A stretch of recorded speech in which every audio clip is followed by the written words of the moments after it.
Dan insyaAllah Tuan Haji akan kongsikan pada petang ini tentang tajuk dakwah tugas siapa. Jadi di awal ni kita nak kenal dahulu sebab rancangan kita di petang ini dibawakan khas oleh Hidayah Center. Kita nak tahu juga peranan Hidayah Center. Mungkin ada yang baru kenal dan juga baru kenal nama Tuan Haji Nicholas ni. Nama pun special ni kan. Dari mana asalnya kan? Sabah ke Sarawak ke kan? Jadi di awal ni sedikitlah pengenalan Tuan Haji. Silakan. Ya, bismillahirrahmanirrahim. Assalamualaikum warahmatullahi wabarakatuh. Selamat datang kepada DJ Syafiq dan Mona dan semua pendengar IKIM FM yang dikasihi dan dirahmati Allah. Saya doakan moga Allah SWT berikan perlindungan petang-petang ni hujan ni. Ya, amin ya rabbal alamin. Beri kesihatan, keberkatan umur pada semua. Amin. Pengenalan, nama saya selalu saya letak haji kat depan tu sebab Nicholas Sylvester ni selalunya sinonim dengan daripada agama asal saya dahulu Roman Catholic dan meluk agama Islam tahun 85 di Amerika Syarikat. Dan sekarang saya berdakwah sepenuh masa. Alhamdulillah. Dan saya ingat semua orang pun sebenarnya kita ni pendakwah dulu sebelum daripada yang lain. Nahnu du'atun qabla kulli syai' kata orang Arab. Kita ni pendakwah sebelum dari segala sesuatu walau apapun kerja kita ya. Dan saya adalah CEO kepada Hidayah Center Foundation dan pengurusi kepada Gabungan Dakwah Malaysia dan juga mempengurusikan satu lagi pertubuhan Memogun Muslim se-Malaysia. Dan memang betul lah berasal daripada Sabah. Tepat sekali tekaan saya. Pandai Syafiq. Kan? Okey, baik. Kita juga nak tahu kenapa dan bagaimana Hidayah Center Foundation ditubuhkan, Tuan Haji. Ya.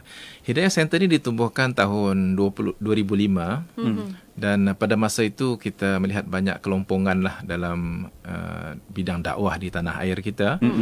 Dan tujuan utamanya ialah berdakwah kepada semua melalui satu platform dakwah kepada masyarakat majmuk dan sokongan kepada mereka yang memilih untuk memeluk agama Islam, beri sokongan pada saudara baru. Dan usaha ini dia bersifat komplementari kepada yang sudah sedia ada pada masa itu, iaitu Perkim, Yadim, Usia, Hikmah, dan banyak lagi organisasi lain. Dan Alhamdulillah pada tahun 2012 kita didaftarkan di bawah bahagian hal ehwal undang-undang Jabatan Perdana Menteri Malaysia. Serba ringkaslah ya mengenai dengan Hidayah Center Foundation. Itu dia yang perlu juga kita tahu kenapa setiap satu NGO itu ditubuhkan, diwujudkan. Pasti ada peranannya, pasti ada dia punya tanggungjawab yang perlu dilaksanakan. Tuan Haji kan? Tuan Haji dah berapa lama dah Tuan Haji dalam Hidayah Center Foundation? Sejak daripada penubuhan lah. Alhamdulillah. Okey, daripada awal lah sampai sekarang pasti juga banyak cerita-cerita menarik Muna yang Tuan Haji boleh kongsikan bersama-sama dengan kita. Baik, kita nak fokus dengan tajuk kita Tuan Haji pada petang ini berkaitan dengan dakwah ni. Siapa yang perlu ambil tahu? Kenapa perlu ambil tahu? Kepada siapa kita nak sampaikan dakwah tersebut? Biasanya orang biasa-biasa ni kata bukan kerja saya. Dia kata kerja ustazah. Ya. Bagaimana tu? Ya. Sudah sebut begitu kan. Orang ingat kerja dakwah ni biar ustazah lah yang buat kan.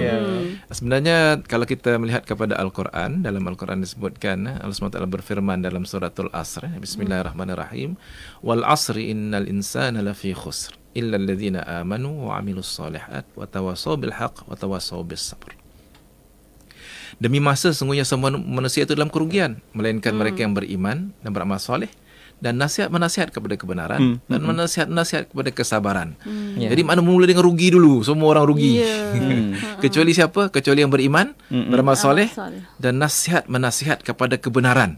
Itu apa tu? Itu dakwah tu. Nasihat-menasihat kepada kesabaran. Tapi nak sabar apa kalau tak buat dakwah dan tak mengalami cabaran-cabaran kan? Jadi dakwah itu sebenarnya adalah tugasan semua manusia yang tidak mau rugi. Dan Abdul Al-Maududi dalam kitabnya Tafhimul Quran, bila dia menceritakan mengenai khusrin itu ataupun kerugian itu, dia mengatakan kerugian itu bukan hanya rugi sementara di dunia ini, tapi rugi itu rugi di akhirat. Jadi kalau kita mau untung di akhirat, kita kena bukan hanya beriman beramal soleh tapi juga melakukan dakwah dengan nasihat-menasihat kepada kebenaran, nasihat-menasihat kepada kesabaran. Jadi kalau kita nak ulas lagi ayat itu, sebenarnya banyak lagi kita boleh ulas, tapi kalau kita melihat pula kepada yang lain, ada banyak juga dalil yang lain menunjukkan bagaimana dakwah ini sebenarnya adalah satu tugasan yang mana Nabi SAW itu dalam Al-Quran 700 kali diperintahkan Allah SWT, qul, katakan. Katakan, qul ya ayyuhal kafirun. Katakan pada orang kafir, dan banyak lagi seruan kepada Nabi SAW, sehingga Nabi SAW sendiri menyatakan iaitu baligh anni walau ayat. Sampaikan dariku walaupun satu ayat. Jadi kalau kita melihat kepada suasana semasa turunnya ayat perintah daripada Nabi SAW ini memerintahkan untuk baligh anni walau ayah, maka umat Islam pada masa itu walaupun tak tahu sangat pasal Islam ini, mereka bertebaran untuk menyampaikan agama Allah SWT. Jadi sepatutnya spirit dia pada masa ini, umat Islam ini spirit dia spirit dakwah. Dia semangat dia itu sepatutnya penuh dengan keinginan untuk berdakwah. Dan dia satu yang kalau kita tidak menyampaikan dakwah pula ini, mungkin kita bimbang, kita jatuh dalam satu keadaan yang dikatakan dosa kitman itu, menyembunyikan kebenaran. Dalam surah Al-Baqarah ayat 159 itu, innal ladzina yaktumuna ma anzalna minal kitab ulaika yal'anuhumullah wa yal'anuhumul la'inun. Na'udzubillah min zalik. Kita minta jauh daripada itu, bahawa sungguhnya orang-orang yang menyembunyikan apa yang telah kami turunkan berupa keterangan-keterangan yang jelas dan petunjuk setelah kami menerangkannya kepada manusia dalam Al-Kitab, mereka itu dilaknati Allah dan dilaknati pula oleh semua makhluk yang dapat melaknati. Jadi ini kita bimbang-bimbang. Sebenarnya di situ ada suruhan perintah, dan di situ juga perintah mengenai dengan larangan untuk kita menyembunyikan kebenaran yang ada pada kita umat Islam ini. Masya Allah, tak terkecuali rupanya. Betul kan, kita ni semua termasuk juga kan, supaya peranan tanggungjawab kita ni ambil tahu, ambil berat kan.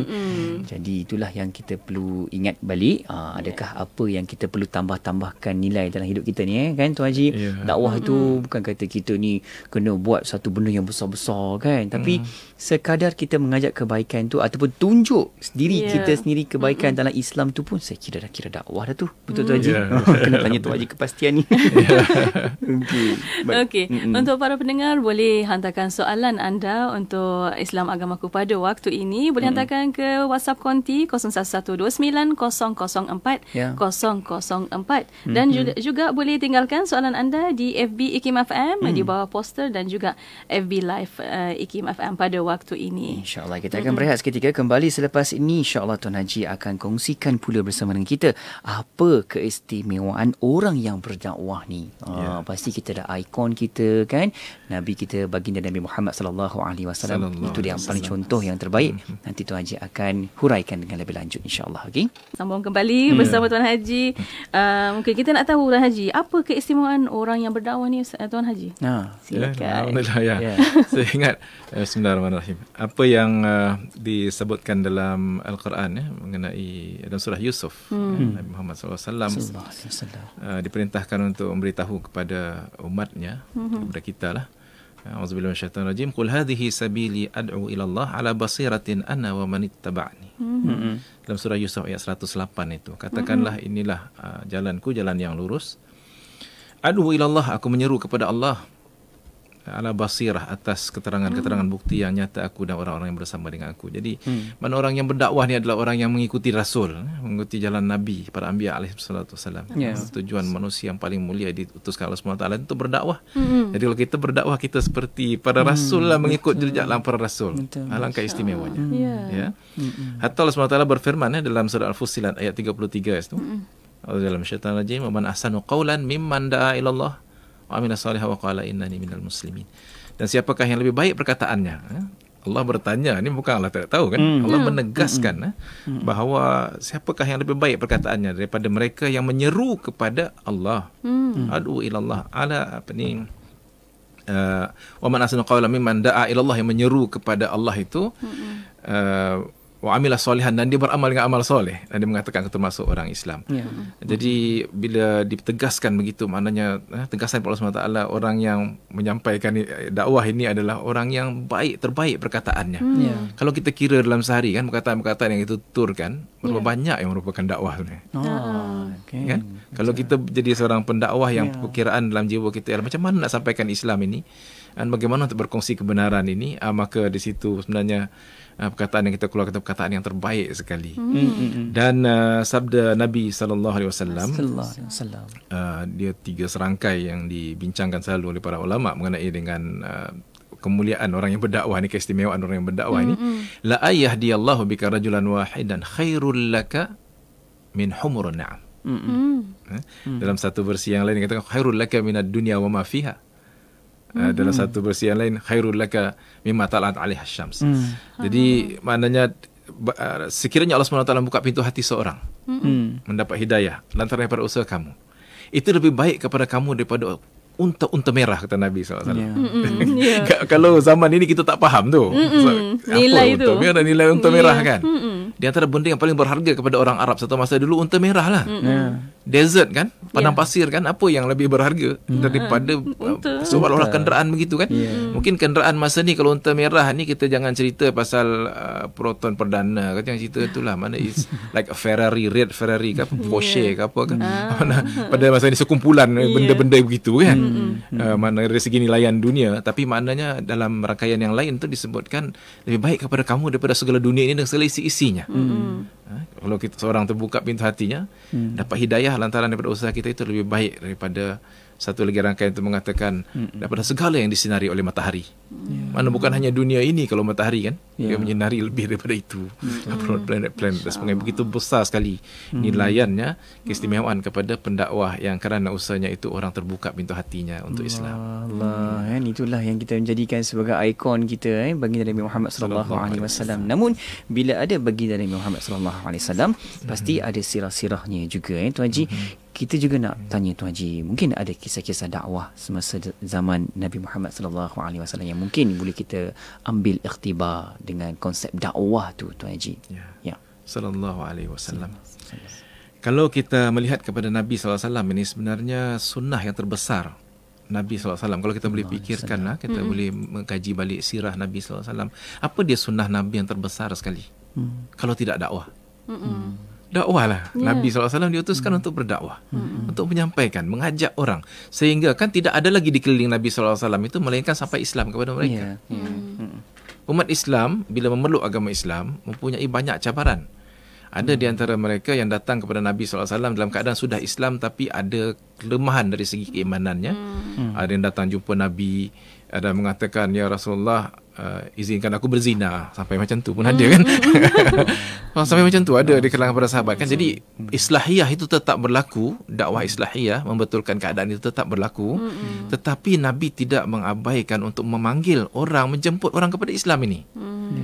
Sehingga semua di keliling Rasulullah SAW itu memeluk agama Islam kan. Setelah wafatnya Rasulullah SAW, seluruh Mekah itu Islam. Madinah itu, kecuali 1-2 kes yang kita dengar lagi setelah zaman Sayyidina Omar, Abu Bakar. Tapi boleh katakan yang tak masuk itu pun dah dengar risalah Nabi SAW. Itu sunnah Nabi yang paling besar, menyampaikan Islam kepada semua di keliling. Sehingga bukan hanya di Mekah, tetapi juga sampai kepada Nabi kan menghantar utusan-utusan sampai ke Rom, sampai ke Habsyah, sampai ke Yaman dan sebagainya. Hampir seluruh dunia lah, yang known world pada masa itu, Nabi sampaikan Islam itu. Itu sunnah Nabi SAW yang terbesar. Dan dalam menyampaikan itu sudah tentulah Nabi SAW menghadapi terlalu banyak cabaran. Tapi cabaran-cabaran itu Nabi SAW tidak berhenti, melainkan Nabi mencari lagi jalan lain bagaimana supaya sampai juga. Kan? Apakah kita seperti itu pada masa ini? Kita fikir saja, apa persoalan paling besar bermain dalam benak pemikiran kita, umat Nabi SAW ini, yang sentiasa memang sangat cintakan Nabi SAW. Sangat, bila sebut Nabi je, hati kita terdetik. Kita rasa sayu, rasa terharu, rasa sebab. Tapi apakah kita melaksanakan sunnah terbesar Nabi SAW ini, berkongsi hidayah dengan yang lain di keliling kita yang belum lagi mendapat hidayah? Subhanallah, kita di Malaysia ni ramai lagi yang mungkin belum mendapat Islam yang sebenarnya, belum sampai lagi. Dan ini bertentangan dengan sunnah Nabi SAW. Kita dalam keadaan yang belum lagi mengikut sunnah Nabi SAW selagi mana kita tidak mengusahakan yang itu. Subhanallah. Itu dia, Muna. Kita ni kadang-kadang terfikir juga muhasabah diri kita. Apa setiap hari dakwah yang kita dah buat kan. Walaupun sekecil-kecilnya, awal pagi tadi subuh kita maklumkan dalam grup WhatsApp kita, keluarga kita kan, hai bangun-bangun, itu pun juga dikategorikan sebagai panggilan kebaikan kan. Kita bantu orang, seru orang untuk buat kebaikan lagi. InsyaAllah mungkin kita boleh buat lagi lepas ni Mona. Perbanyakkan lagi tu kan. Walaupun sekecil-kecilnya. Okay. Walaupun sesibuk mana pun Rasulullah pun sibuk dengan umatnya, tapi still juga dakwah tak berterusan sehingga Islam sampai hari ini. Alhamdulillah. Dan mungkin bagi pendapat Tuan Haji, bagaimana dakwah masa kini yang memberi inspirasi? Kalau nak mengambil inspirasi daripada orang zaman ini pun ada sebenarnya. Ada banyak kisah-kisah yang kita boleh kongsikan. Saya kongsikan daripada jauh, kemudian kita dekat-dekat kita tengok apa yang ada, tengok masa yang ada lah. Ada seorang yang bernama Syekh Abdul Rahman As-Sumaid. Mungkin nama ini tidak berapa orang kenal, Abdul Rahman As-Sumaid. Mungkin Haji Syafiq pernah dengar Syekh Abdul Rahman As-Sumaid. Belum pernah ya. Ramai orang belum pernah mendengar Syekh Abdul Rahman As-Sumaid. Tapi dia ini sebenarnya kalau dari segi kehebatannya, kerja amalnya jauh lebih hebat daripada hatta Mother Teresa sekalipun. Mother Teresa kenal kan? Tapi Syekh Abdul Rahman As-Sumaid ini, dia usaha dia itu membangunkan kawasan orang kemiskinan dan sebagainya di Afrika itu sehingga 1 juta orang yang telah memeluk agama Islam di tangannya. Dan dia datang itu untuk membantu sincerity, dengan sungguh keikhlasan nak membantu orang yang susah di Afrika. Dan hasil daripada bantuannya itu mereka memeluk agama Islam. Ini satu yang she just passed away, dia baru meninggal beberapa tahun yang lepas, rahimahullah. Dan hasil daripada usahanya itu nak follow up kerja dia itu 11 relief agency terpaksa didirikan untuk nak follow up kerja-kerja dia itu. Subhanallah. Hebat Syekh Abdul Rahman As-Sumaid. Dan ada lagi yang masih hidup. Yang masih hidup ni kita jangan sebut dulu kot. Nanti mungkin lepas itu, sebab inspirasinya masih berkisar di sekitar usaha di Afrika. Kita ada orang seperti di Filipina, kita main dekat sikit. Di Filipina orang seperti Omar Penalber, Syekh Omar Penarber ada di situ, Fahad Tambara, ada berapa orang yang melaksanakan usaha-usaha dakwah ini, yang ribuan orang mendapat hidayah hasil daripada usaha mereka bersungguh-sungguh untuk menyampaikan Islam. Bersama dengan kami di Hidayah Center pada beberapa hari ini, Yusuf Chambers daripada UK. Beliau ada bersama-sama dengan kita dan akan berkongsi di beberapa tempat perkongsian yang mengenai dengan dakwah di UK. Kita tahu kan di UK berapa ramai orang memeluk agama Islam, agama yang paling cepat berkembang. Kalau di UK ada bersama-sama dengan kita di Malaysia sekarang ini. Ada mungkin kita boleh kongsikan nanti dari segi dalam Facebook kita apa jadualnya. Kita ada berapa public programs insya-Allah bersama dengan Yusuf Chambers. Kalau kita lebih dekat lagi di Malaysia ini, kita boleh melihat contohnya kepada Tuan Haji Abdul Rahman Kasim. Tuan Haji Abdul Rahman Kasim, dia bersara awal daripada kerja profesional untuk berdakwah.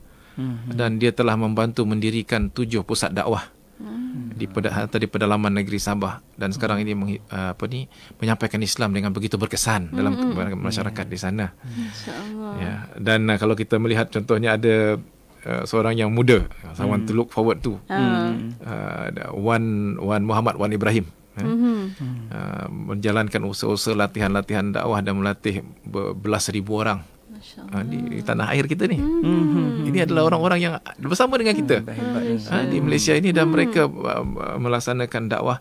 Tapi sudah tentulah kalau kita melihat di situ ada ciri-ciri kekuatan pada diri mereka ini, hasil daripada keikhlasan mereka. Baik, itu dia kan. Kita perlu ada kekuatan juga dari sudut pasukan yang betul-betul ikhlas menyampaikan dakwah, menyampaikan kebaikan. InsyaAllah itulah image Islam Tuan Haji kan. Semoga kita terus kekal dengan kekuatan itu, insya-Allah. Insya-Allah. Dan bila sebut tentang masyarakat kita Tuan Haji, saya sendiri sahabat-sahabat pendengar waktu ini yang tengah ikuti perbincangan kita ini, macam mana kita semua ni boleh libatkan diri kita dengan dakwah ni? Apa kaedah, apa caranya Tuan Haji? Saya ingat yang pertama sekali kena ada niat lah. Niat untuk berdakwah. Innamal a'malu binniyat. Semua amal itu dengan niat. Dan niat untuk menjadi rahmat kepada seluruh alam lah, termasuk non-Muslim. Nabi Muhammad SAW itu diutuskan, Wa ma arsalnaka illa rahmatan lil alamin. Tidak diutuskan engkau Muhammad melainkan untuk menjadi rahmat kepada seluruh alam. Dan kita kena berniatlah untuk nak melakukan sunnah yang terbesar itu. Yang Rasulullah SAW ni menyampaikan Islam kepada semua yang di keliling kita. Berusaha menambah ilmu dakwah dengan belajar, Kalau kita melihat kepada kursus-kursus yang kita jalankan sekarang ini, terlalu banyak kursus. Hampir setiap minggu kita sedang berjalan kursus di seluruh negara. In fact, the next one ni di Kuala Lumpur. Dan kita menggalakkan untuk menyertai kursus-kursus ini, melakukan pendekatan harmoni dalam dakwah kepada non-Muslim di keliling kita. Kalau kita nak berdakwah tu, biarlah dalam suasana yang penuh harmoni, tidak menimbulkan ketegangan, melakukan pendekatan-pendekatan yang mungkin menimbulkan keresahan, konflik. Kita tidak mahu yang itu. Kalau boleh kita nak keharmonian, berusaha mengamalkan Islam yang sebenar, supaya kita menjadi contoh yang terbaik kepada yang di keliling kita. Jadi saya ingat itu adalah panduan-panduan kita lah untuk berdakwah kepada semua yang di sekeliling kita. Kalau boleh kita jadi dakwah ni satu budaya. Don't leave home without it, orang katakan.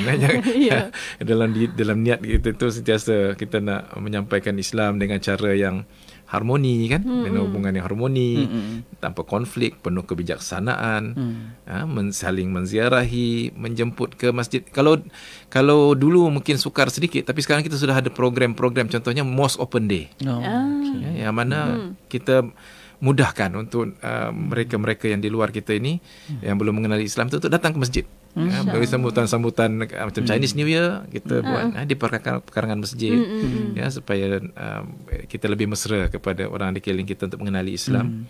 Kita mengutamakan pendekatan dialog, dan saling faham memahami, tidak mengutamakan sangat berdebat dan menimbulkan keresahan seperti itu. Kalau kita melihat kepada satu yang baru, contohnya kalau di Sabah kita ada Fiqh Sabahi, yang diperkenalkan sebuah samaha mufti kita.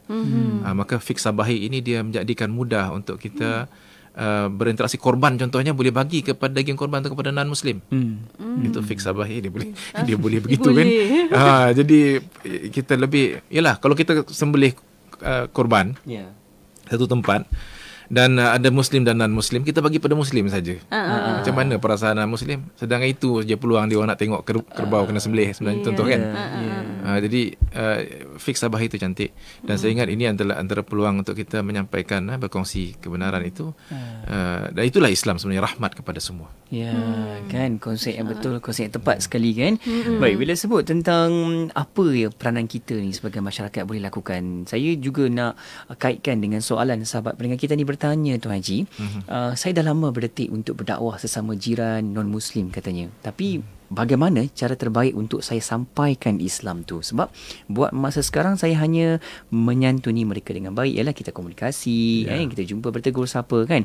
Dan katanya juga tiada kekuatan untuk mengajak mereka, hanya sekadar dapat buat baik je, dia kata. Sedangkan mereka amat baik.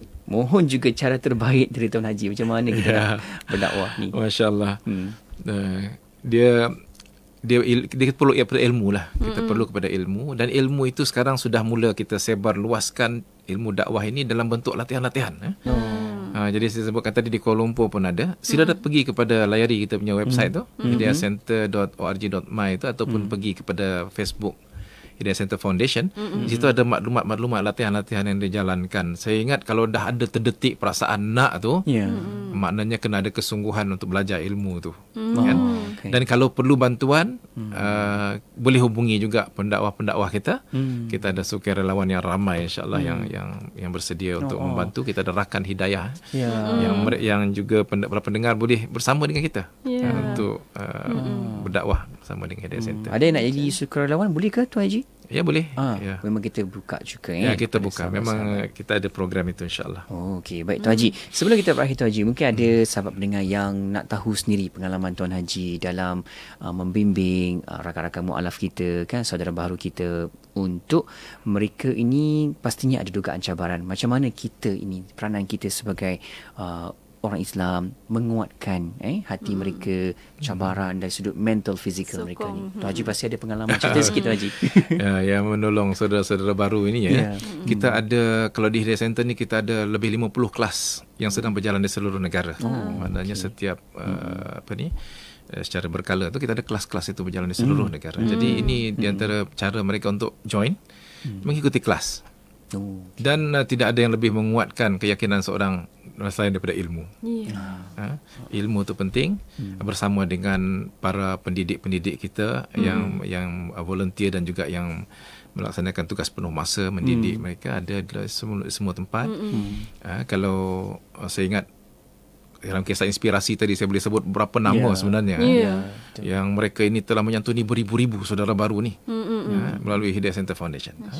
Ammar di Kuala Lumpur, Wan Faik di Selangor, Fakhrul Razi di peringkat pusat, dan terlalu ramai sebenarnya yang sekarang ini kalau di seluruh negara kita ada kelas-kelas yang sedang berjalan. Itu sila bersama dengan kami. Kadang-kadang kita cakap tentang orang luar, tapi sebenarnya Tuan Haji sendiri pun ada ceritanya ni. Berapa lama dah Tuan Haji dalam Islam? Saya tahun 85. Alhamdulillah. Alhamdulillah. Pasti ada cerita kisah juga tu kan. Itulah. Saat melafalkan syahadah tu kan, tertarik dengan Islam. Mungkin ada kisah juga. Pada saya saya ingat kita kena lebih mengutamakan perkongsian secara meluas. Maknanya lebih ramai yang boleh melakukan perkongsian itu, lebih ramai yang boleh membantu saudara-saudara baru, lebih ramai yang boleh menyampaikan dakwah dengan berkesan. Pada saya itu adalah misi Hidayah Center Foundation lah. InsyaAllah. Moga beri kekuatan lagi untuk Tuan Haji dalam membimbing Hidayah Center Foundation, insyaAllah. Juga sahabat-sahabat kita yang memerlukan Tuan Haji dekat luar sana, insyaAllah. InsyaAllah. Dan mungkin tinggal sedikit masa lagi Tuan Haji untuk pesanan kepada pendakwah dan bakal pendakwah di luar sana. Tuan Haji silakan. Ya, saya ingat ada beberapa perkara. Pertamanya ialah hadirlah kursus-kursus ni kan. Kursus-kursus yang kita adakan secara percuma sebenarnya. Dan saya bagi satu nombor di sini untuk bagi yang berminat untuk mengetahui kursus kita di Kuala Lumpur. Wan Muhammad Wan Ibrahim. Panggilan manja dia Wan Am. 012 661 5745. 012 661-5745. Hubungilah dia untuk kursus-kursus yang terdekat di tempat anda. Bersama menyumbang dengan Ansar Initiative. Ansar Initiative ni serendah RM1 sehari. Untuk kita berasa kebersamaan dalam dakwah ini. Bagi keketangan kerajaan pula tu, kita boleh bersama menyumbang dengan potongan bulanan melalui angkasa. Itu pun boleh dilakukan. Boleh layarilah kita punya website kita untuk melihat bagaimana caranya, hidayahcenter.org.my. Dan hubungi kami di talian. Kalau nak bercakap dengan orang, boleh melalui talian 03 4108 9669. 03 4108 9669. Atau pergi kepada Facebook kami, Hidayah Center Foundation. Dan satu lagi yang mungkin ingin saya warawarakan ialah program bersama dengan Yusuf Chambers. Ada di sini kita punya poster. Mungkin boleh nampak ini program-program akan diadakan, tapi pergi website lah. Website atau Facebook akan ada penerangan di mana dia akan berada. Yusuf Chambers ni seorang yang berpengalaman lama dalam dakwah, dan ini adalah di antara orang yang bangun tidurnya dakwah. Masya-Allah. Dia daripada UK. Timothy Chambers, juga bekas Roman Catholic yang telah meluk agama Islam. Alhamdulillah, dan sekarang ni aktif berdakwah. InsyaAllah. Boleh berkongsi begitulah. Itu dia perkongsian sungguh menarik dari Tuan Haji Nicholas Sylvester berkaitan dengan dakwah tugas siapa. Lepas ni kita dah boleh buat, dah take note apa kita perlu sampaikan. Walaupun tak sempat sampaikan, kita tunjuk lagi kebaikan Tuan Haji. InsyaAllah. Itulah peranan kita, insyaAllah. Moga dapat buat yang terbaik. Semangat ni berterusan, insyaAllah. Alhamdulillah. Dia akhirnya terima kasih banyak-banyak kepada Tuan Haji. Terima kasih kembali. Nicholas Sylvester. InsyaAllah kita jumpa lagi. Assalamualaikum. Waalaikumsalam warahmatullahi wabarakatuh. Alhamdulillah. Sekian sudah pertama kita untuk rancangan Islam Agamaku. Terima kasih untuk anda yang terus ikuti rancangan ini. Seperti biasa, kita akan bersama dengan anda menerusi rancangan Islam Agamaku setiap hari Selasa jam 5 petang. Ya, insyaAllah. Dan terus setia bersama kami di Destinasi IKIM, Inspirasi Inforia Islami. Program Islam Agamaku itu tadi telah dibawakan eksklusif untuk anda oleh Hidayah Center Foundation. Sampaikan Islam, santuni mu'alaf. Layari www.hidayahcenter.org.my. Assalamualaikum. Saya Haji Nicholas Sylvester ingin mengajak anda semua bersama menyumbang dengan Hidayah Center Foundation bagi membantu usaha pemerkasaan dakwah, menyampaikan Islam kepada semua, melatih pendakwah-pendakwah dan mendidik dan memperkasakan mu'alaf. Semoga sumbangan anda diganjari pahala yang besar di sisi Allah, sebagaimana hadis Nabi SAW yang bermaksud, tidak berkurangan harta dengan sedekah, malah akan bertambah dan bertambah. Untuk mulakan sumbangan, layari hidayahcenter.org.my atau hubungi 03 4108 9669.